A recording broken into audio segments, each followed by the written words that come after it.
Bonjour tout le monde. J'ai grandi à Pondichéry, une ancienne colonie française dans le sud de l'Inde. Enfant, j'ai fait l'expérience de la rareté des ressources.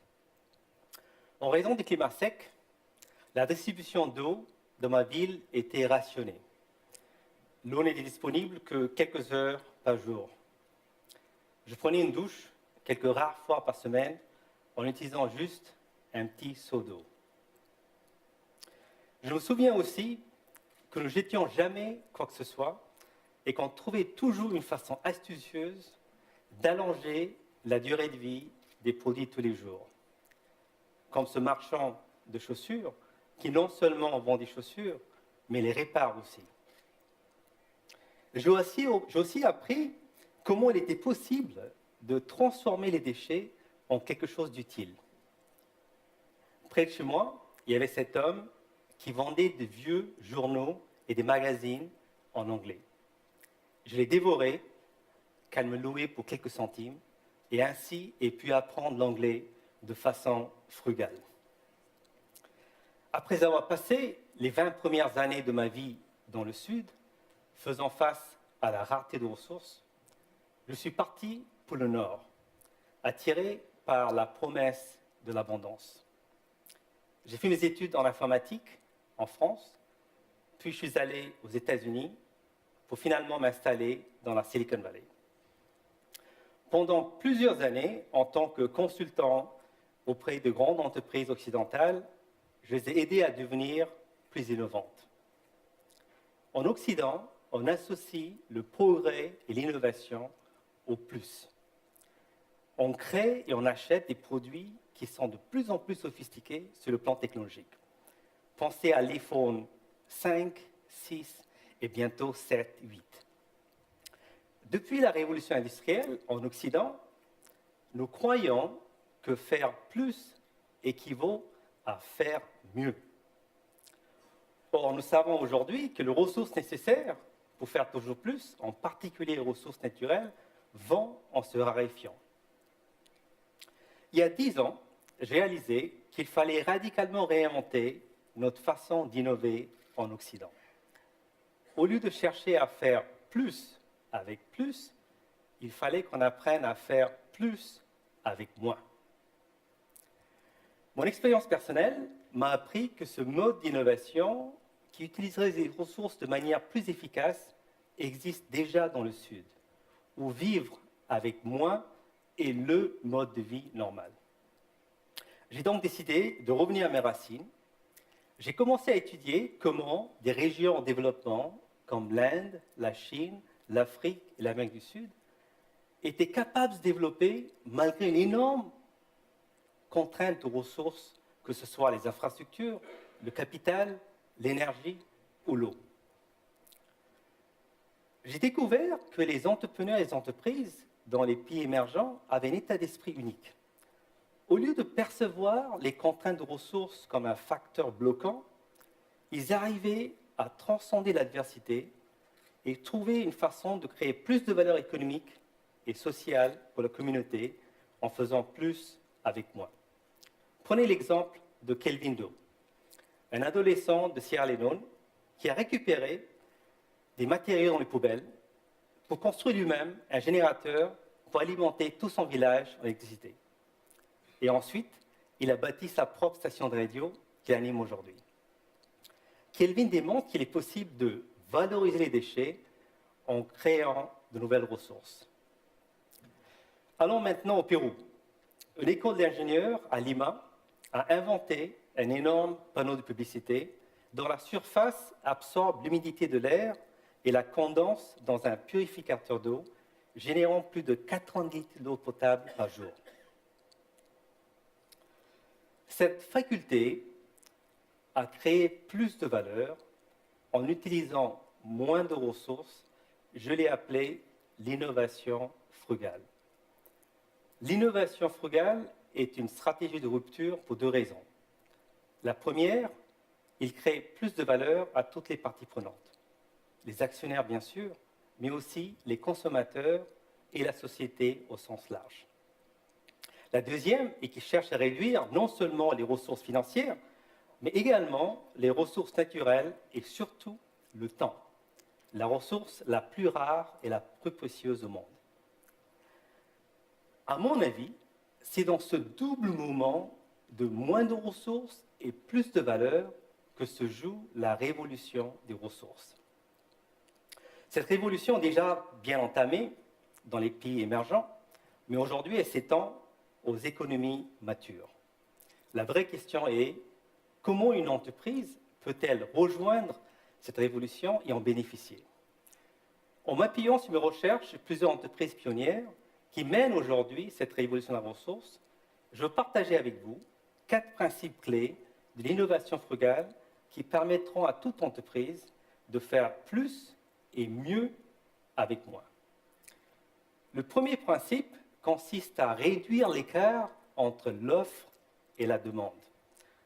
Aujourd'hui, les entreprises produisent en masse des articles qui sont expédiés à des milliers de kilomètres pour finalement être consommés. Ce grand écart de lieu et de temps entre l'offre et la demande consomme beaucoup d'énergie et aussi génère beaucoup de déchets.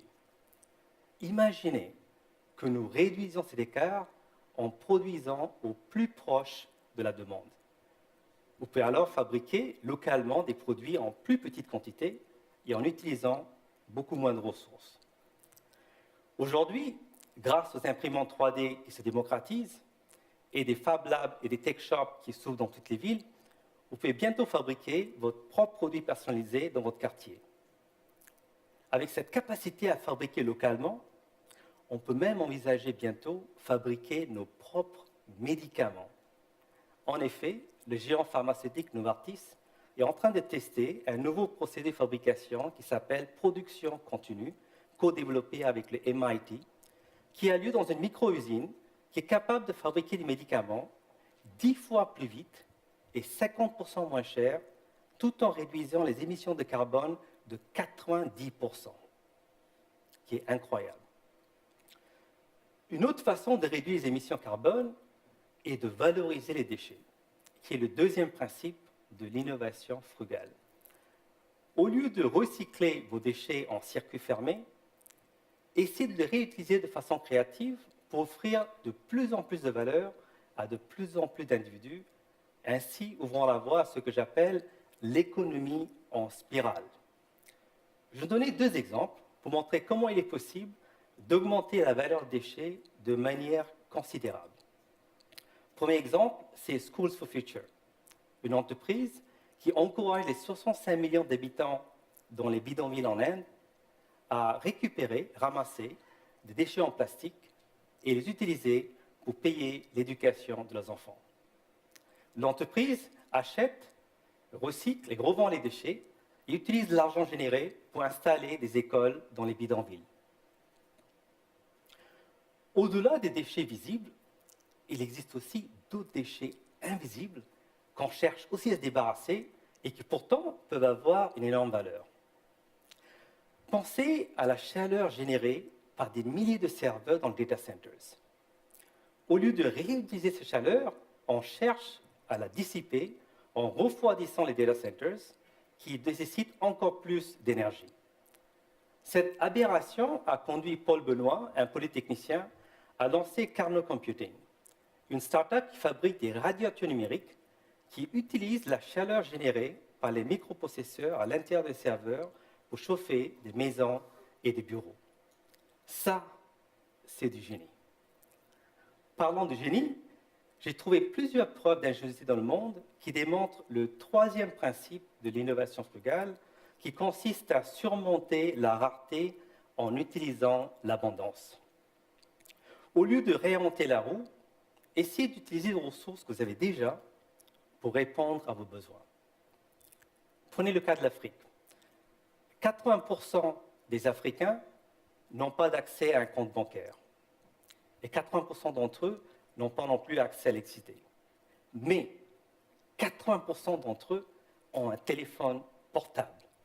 Ainsi, en Afrique, on trouve plusieurs solutions innovantes qui tirent profit de l'abondance de la connectivité mobile pour effacer le manque de services de base comme un compte bancaire ou l'énergie. Ainsi, au Kenya, Le service M-Pesa, qui est un service mobile, permet à la moitié de la population d'envoyer et de recevoir de l'argent sur le portable sans avoir un compte bancaire. Et aujourd'hui, ils utilisent le portable pour même payer des services comme l'énergie solaire sur la base de la consommation quotidienne. Cette capacité et ce principe qui consiste à surmonter la rareté en s'appuyant sur une ressource abondante comme la connectivité ou les données peut aussi être utile dans d'autres domaines comme l'agriculture. Mon voisin dans la Silicon Valley a lancé G-Thrive, une start-up qui utilise des capteurs sans fil pour collecter des données détaillées sur les conditions du sol et aide les agriculteurs à réduire massivement l'utilisation d'eau et d'énergie tout en augmentant considérablement leur production et la qualité de leurs produits. Je viens d'écrire les 3 principes clés de l'innovation frugale. Ces 3 principes, nous pouvons tous les appliquer. Mais pour franchir le cap, le vrai cap de l'innovation frugale, il faut adopter un 4e principe qui consiste à construire des réseaux collaboratifs. Aujourd'hui, l'économie collaborative est principalement composée de consommateurs qui échangent et partagent des données et aussi des produits et services entre eux.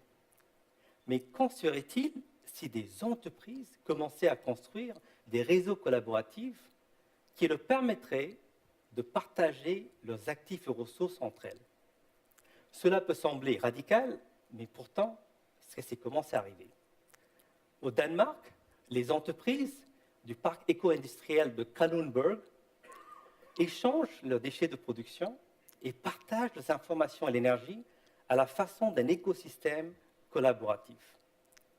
En intégrant la chaîne de valeur de manière symbiotique, ces entreprises ont radicalement réduit les émissions de carbone et la consommation d'eau. Si cela est possible à l'échelle d'un parc industriel, imaginez l'énorme impact positif qu'on peut avoir à l'échelle d'un pays ou d'une région si des multinationales commençaient à construire des réseaux collaboratifs pour pouvoir partager leurs actifs et leurs ressources entre elles. Je viens d'exposer les 4 principes de l'innovation frugale qui permettront à toute entreprise de faire plus et mieux avec moins. Je crois sincèrement que si toutes les entreprises adoptaient ces principes, on peut créer ensemble une économie frugale qui aurait pour moteur l'énergie humaine, car l'énergie humaine est la ressource la plus abondante au monde. Dans la philosophie indienne, chaque être humain est doté de centres d'énergie qu'on appelle les chakras.